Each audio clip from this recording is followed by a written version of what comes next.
বঙ্গে বিধানসভা নির্বাচন হাতে মোটে কয়েকটা দিন, তাই জোর কদমে প্রচার সারছেন বিভিন্ন রাজনৈতিক দলের প্রার্থীরা।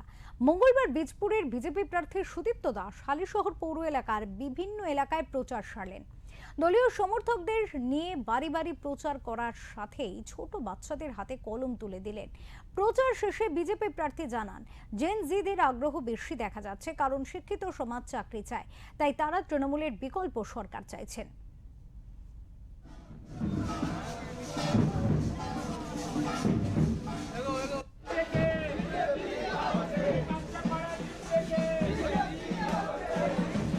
দারুণ সারা, কারণ জেনজি তো কাজ চাইছে, কর্মসংস্থান চাইছে, শিক্ষা চাইছে এবং তারা চাইছে পশ্চিমবঙ্গের এই অরাজক পরিস্থিতিটা বদলে যাক।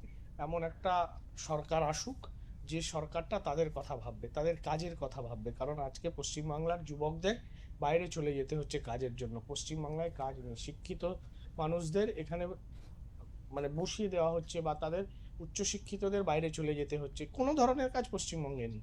তো এই জায়গা থেকে জেনজিরা চাইছে যে পশ্চিমবঙ্গে বিপ্লব আসুক, বিদ্রোহ হোক এবং সরকার বদলাক। এবং তারা দলে দলে আমাদের বীজপুরে আমরা দেখাচ্ছি বা অনেক দিন থেকেই বলছি, গতকালও আমাদের এই অঞ্চল থেকে প্রচুর যুবক, একেবারে অল্প বয়সী, যাদের 19, 20, 22 বছরের যুবক, 18 বছরের যুবক, তারা একদম যোগ দিয়েছে বিজেপিতে। নরেন্দ্র মোদীর উপর তাদের অগাধ ভরসা।